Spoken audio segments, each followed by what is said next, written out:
दोस्तों आज भारत और वेस्टइंडीज के बीच 5 मैचों की टी20 सीरीज का आखिरी मैच खेला गया और यह मैच बेहद ही रोमांचक रहा। इस मैच में पहले टीम इंडिया के बल्लेबाजों ने तूफानी बल्लेबाजी की, वहीं फिर बाद में गेंदबाजों ने भी अपना कमाल बखूबी दिखाया और वेस्टइंडीज को ढेर कर दिया। जी हाँ दोस्तों, इस वीडियो में हम आपको इस रोमांचक मैच की पूरी हाईलाइट्स बताएंगे, तो इस वीडियो को अंत तक जरूर देखें। वहीं अगर आप भी टीम इंडिया के फैन हो तो इस वीडियो को दिल से एक लाइक जरूर कीजिएगा। दोस्तों भारत ने वेस्टइंडीज के खिलाफ 5वें टी20 मैच में टॉस जीतकर पहले बल्लेबाजी करने का फैसला किया। बता दें कि रोहित शर्मा ये मैच नहीं खेल रहे थे, उनकी जगह हार्दिक पांड्या कप्तानी कर रहे थे। भारतीय टीम में 4 बदलाव किए गए। ईशान किशन, हार्दिक पांड्या, कुलदीप यादव और श्रेयस अय्यर को प्लेइंग 11 में शामिल किया गया। दोस्तों पहले बल्लेबाजी करने उतरी टीम इंडिया की तरफ से ईशान किशन और श्रेयस अय्यर की नई जोड़ी ओपनिंग करने उतरी और दोनों ने टीम को अच्छी शुरुआत दिलाई। दोनों ने शुरुआत से ही आक्रामक अंदाज में बल्लेबाजी की और हर एक ओवर में बाउंड्री बटोर रहे थे। पहले ओवर में तो श्रेयस अय्यर ने चौके के साथ अपना खाता खोला और इसके बाद दूसरे ओवर में ईशान किशन ने भी एक चौका जड़ दिया। वहीं फिर तीसरे ओवर में अय्यर ने ड्रैक्स को लगातार 2 गेंदों पर 2 चौके जड़ दिए। हालांकि अच्छी शुरुआत के बाद 5वें ओवर में टीम इंडिया को पहला झटका लग गया। डोमिनिक ड्रैक्स ने ईशान किशन को पूरन के हाथों कैच आउट करा दिया। किशन 11 रन बनाकर आउट हुए और किशन के आउट होने के बाद भी टीम इंडिया की रन गति कम नहीं हुई। दीपक हुड्डा ने आते ही 6ठे ओवर में शानदार 2 चौके जड़ दिए और इस तरह पावर प्ले के 6 ओवर में भारतीय टीम ने 53 रन ठोक दिए थे। पावर प्ले के बाद भी अय्यर और हुड्डा ने अपनी शानदार बल्लेबाजी जारी रखी। 8वें ओवर में श्रेयस अय्यर ने ऑर्डिन स्मिथ को लगातार 2 गेंदों पर 2 जबरदस्त छक्के जड़ दिए। इसके बाद 9वें ओवर में हुड्डा ने पहले ही गेंद पर एक तूफानी छक्का जड़ दिया और इसी के साथ दोनों के बीच दूसरे विकेट के लिए अर्धशतकीय साझेदारी भी पूरी हो गई। वहीं इसके बाद 10वें ओवर में श्रेयस अय्यर ने एक और चौका जड़कर अपने अर्धशतक पूरा किया और फिर 11वें ओवर में तो दोनों ने ओबायद मैकग्वायर को खूब धो दिया। इस ओवर में हुड्डा ने एक छक्का और एक चौका जड़ा, वहीं श्रेयस अय्यर ने भी एक चौका जड़कर ओवर में 17 रन बटोरे। दोनों बल्लेबाज पूरी तरह से सेट हो चुके थे और वेस्टइंडीज के गेंदबाजों को खूब धो भी रहे थे। लेकिन फिर 12वें ओवर में भारत को दूसरा विकेट गिर गया। हेडन फ्लैश ने दीपक हुड्डा का विकेट झटक लिया। हुड्डा 25 गेंदों में 38 रन बनाकर आउट हुए और इसके बाद अगले ओवर में भारत को एक और बड़ा झटका लग गया। तूफानी बल्लेबाजी कर रहे श्रेयस अय्यर को जेसन होल्डर ने अपनी ही गेंद में कैच आउट कर चलता किया। अय्यर ने 40 गेंदों में 64 रनों की बेहतरीन पारी खेली और टीम इंडिया के 2 सेट बल्लेबाज आउट हो चुके थे। लेकिन हार्दिक पांड्या और संजू सैमसन ने रनगति को कम नहीं होने दिया। दोनों ने आते ही कुछ बाउंड्री जड़ी, लेकिन फिर 16वें ओवर में 15 रन बनाकर सैमसन आउट हो गए। उन्हें ऑर्डिन स्मिथ ने क्लीन बोल्ड कर दिया। इसके बाद बल्लेबाजी करने आए दिनेश कार्तिक ने भी ताबड़तोड़ अंदाज में बल्लेबाजी करनी शुरू कर दी।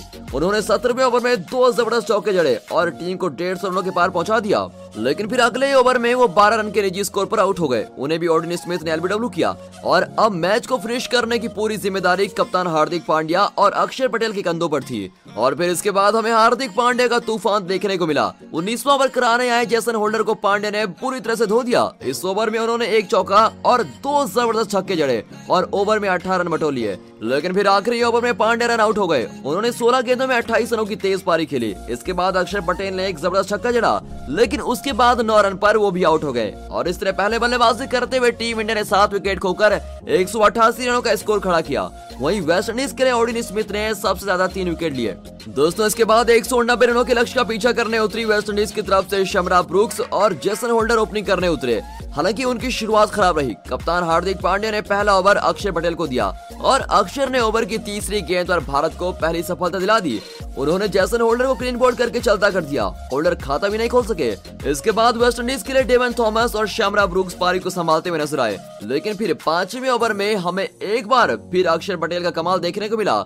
इस ओवर की पहली गेंद पर ब्रूक्स ने चौका जड़ा, लेकिन फिर दूसरी गेंद पर अक्षर ने वापसी की और ब्रूक्स को चकमा देते हुए विकेटकीपर के हाथों स्टंपिंग करवा दी। इसके बाद बल्लेबाजी करने आए शिमरन हेटमायर ने अक्षर को लगातार 2 गेंदों पर 2 चौके जड़ दिए। लेकिन फिर ओवर की आखिरी गेंद पर अक्षर ने दूसरे बल्लेबाज डेवन थॉमस को एक जबरदस्त गेंद डालकर क्लीन बोल्ड कर दिया और 33 के स्कोर पर ही वेस्टइंडीज के 3 विकेट गिर चुके थे और ये तीनों विकेट अक्षर पटेल ने झटके। यहाँ से फिर वेस्टइंडीज के 2 लेफ्ट हैंडर बल्लेबाज शिमरन हेटमायर और निकोलस पुरन ने पारी को संभाला और दोनों ने कुछ बाउंड्रियां भी लगाई और स्कोर को 50 रनों के पार लेकर गए। लेकिन फिर इस सीरीज में अपना पहला मैच खेल रहे और वापसी कर रहे कुलदीप यादव ने साझेदारी को तोड़ दिया। कुलदीप ने निकोलस पुरन को एक शानदार गेंद पर एलबीडब्ल्यू आउट करके चलता किया और 50 रन पर ही वेस्टइंडीज ने अपने 4 बड़े विकेट गंवा दिए थे। लेकिन शिमरन हेटमायर एक छोर पर ताबड़तोड़ बल्लेबाजी कर रहे थे और टीम को मैच में बनाए रखा। हेटमायर ने 9वें ओवर में हार्दिक पांड्या को एक छक्का जड़ा। वहीं फिर 11वें ओवर में हेटमायर ने आवेश खान को भी 2 जबरदस्त छक्के जड़ दिए। इसके बाद रोमेन पावेल ने भी अपने हाथ खोले और अगले ओवर में रवि बिश्नोई की पहली गेंद पर चौका जड़ दिया। लेकिन फिर तीसरी गेंद पर बिश्नोई ने वापसी करते हुए पावेल को एलबीडब्ल्यू आउट कर दिया और भारत को 5 की सफलता दिलाई।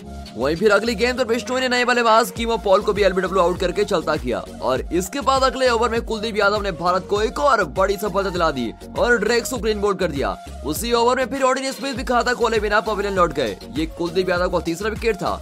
वेस्टइंडीज का कोई भी बल्लेबाज आज भारतीय गेंदबाजों के सामने टिक नहीं पाया और एक के बाद एक आउट होते चले गए। शिमरन हेटमायर एक छोर पर टिके हुए थे, लेकिन दूसरे छोर से उन्हें किसी का साथ नहीं मिला और 15 ओवर के बाद वेस्टइंडीज का स्कोर 8 विकेट के नुकसान पर 100 रन था और आखिर के 5 ओवर में उनको 89 रनों की जरूरत थी, जो कि बेहद ही मुश्किल नजर आ रहा था। और फिर इस तरह टीम इंडिया ने 5वें टी20 मैच में वेस्टइंडीज को आसानी से हरा दिया और इसी के साथ 5 मैचों की टी20 सीरीज को भारत ने 4-1 से परिणाम कर लिया और इतिहास रच दिया है। तो दोस्तों, आपके हिसाब से इस मैच का हीरो कौन है, हमें कमेंट करके जरूर बताइएगा। और अगर वीडियो पसंद आया हो तो वीडियो को एक लाइक और चैनल को सब्सक्राइब अभी कर दें।